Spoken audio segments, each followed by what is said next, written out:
바꿔볼게요. 어머나, 연아, 혹시 우리가 알고 있는 김연아 씨라고 생각하려고 했더니 늦둥이란 말 조금 걸리네요. 이거 뭐예요? 그러니까요. 늦둥이라는 수식어가 붙었습니다. 마이크를 들고 무대에 등장한 5남매 중 늦둥이 연아 이야기를 해보려고 하는데요.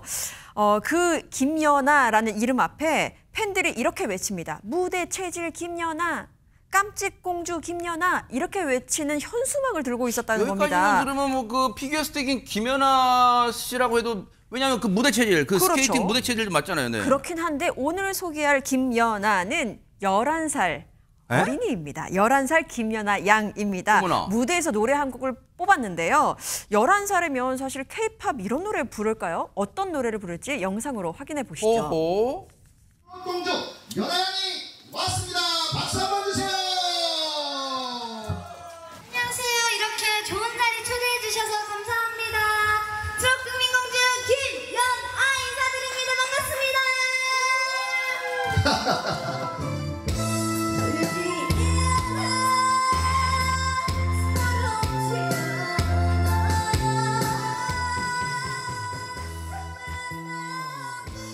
그때는 속상은 했죠.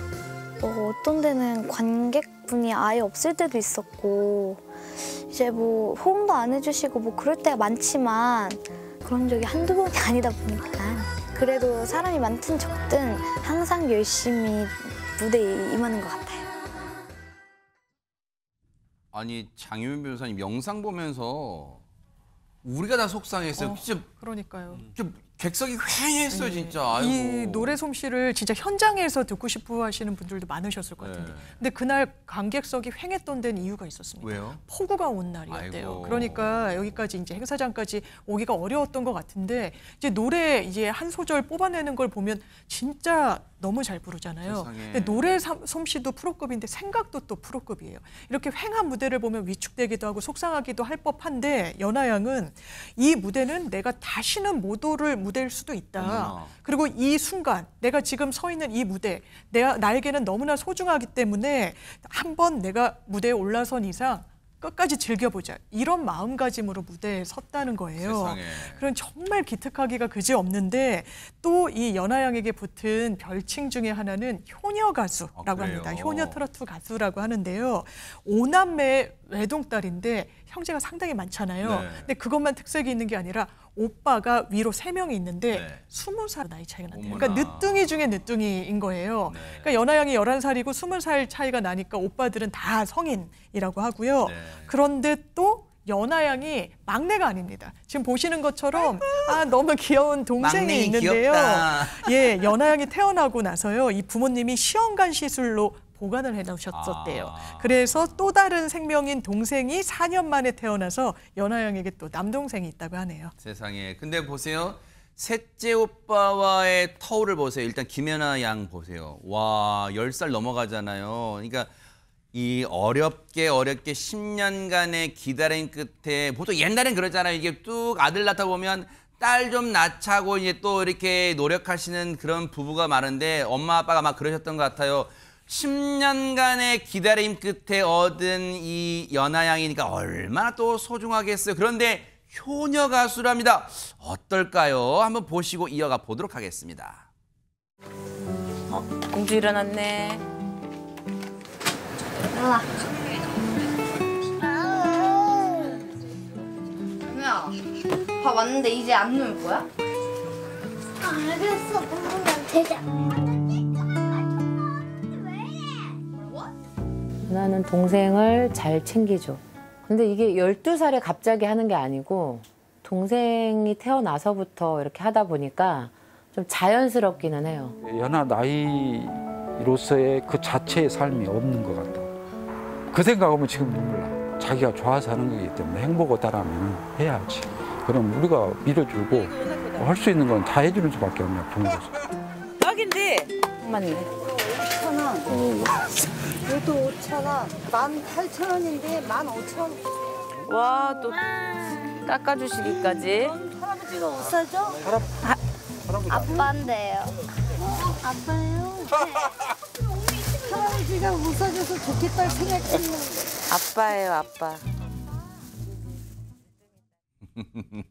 순간 아마 이제 물건 파시는 분께서 약간 당황하셨을 수 있는데 어쨌든 안진용 기자님, 연하양이 늦둥이다 보니까 어디 가면 이런 상황이 좀 일어날 수도 있겠어요, 종종. 지금 연하양 표정을 봐도요, 처음은 아닌 것 같아요. 네. 근데 의연하게 받아들이죠.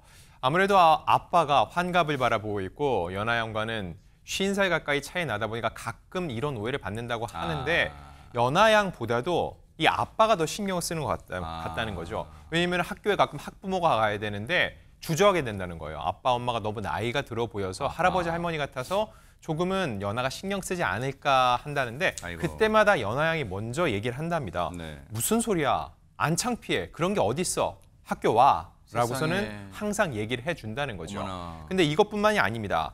연하양은 이런 거에 하나도 속상해하지 않고 딱 집에 오면은 묵묵히 고사리 같은 손으로 엄마 아빠를 도와주면서 집안일까지 척척 해낸다고 하는데 세상에. 자, 어떤 걸 하느냐. 지금 보이시죠? 들어오자마자 이렇게 깔끔하게 이불을 개고요. 어머나. 전선 정리까지도 본인이 직접 합니다. 아이고. 안전을 먼저 생각을 하는 거죠. 그렇죠. 문어발처럼 돼 있네, 진짜. 네. 그리고 여기서 그치지 않습니다. 아무래도 아빠, 엄마가 연세가 좀 있다 보니까는 엄마의 고단함을 덜어주기 위해서 저렇게 다리, 허리를 주물러주면서 어머나. 누구보다 든든한 효녀 역할을 해나가고 있습니다. 아니, 진짜 어른 같아요. 왜냐면 자기도 생활도 바쁠 텐데 학교 갔다 와서 동생 챙기랴, 엄마 허리 다리 주물러 드리랴, 전선 정리하랴, 집안 구석구석, 게다가 노래 연습까지 하랴. 어머 세상에. 근데 또 하나 우리가 그냥 이제 제가 하나를 소개시켜 드리려고 하는데 사실 연하양이 저렇게 엄마를 열심히 돕는 이유 중에 하나가 있어요. 뭘까요? 그리고 뭐냐면 이제 연하하고 그다음에 동생이 있었잖아요. 네. 그 동생하고 엄마하고 같이 아마 밖에 나간 것 같아요. 그래서 이제 횡단보도 건널목을 건너기서 기다리고 있었는데 건널목에 신호가 바뀌어서 발을 떼는 순간 엄마가 쓰러지신 거예요. 어머나. 그러니까 엄마는 거기까지만 기억을 하시는 거예요. 네. 그래서 정신을 차려보니까 바닥에 누워있는 상태가 된 아이고. 거잖아요. 근데 어린 나이에 제 연하와 그 동생이 갑자기 의식을 잃고 쓰러진 엄마를 보면서 얼마나 황당하고 당황했겠습니까? 알고 봤더니 어머니가 병에 걸리셨는데 뇌수두증이라는 병에 걸리신 거예요. 아이고. 그리고 이제 아빠도 없는 상태에서 엄마가 아픈 걸 보니까 이 연하 입장에서는 너무너무 충격을 받고 아이고. 엄마를 도와드리겠다는 생각을 한 거예요. 네. 그래서 안 그래도 일찍 철이 들어서 많은 집안일을 도와줬는데 네. 그 사건 이후에 엄마에 대해서 늘 지극정성으로 안마도 해드리고 동생 챙기는 일을 본인이 앞장서서 하는 거예요 지금. 그러니까 연하가 뭐라고 얘기하냐면 본인이 좀 유명해졌으면 좋겠대요. 유명해져서 노래 좀 히트해서 부모님께 효도를 하고 싶다는 거예요. 네. 그러니까 부모님이 자기들 키우는데 힘들어하시고 엄마는 또 아프시잖아요. 네.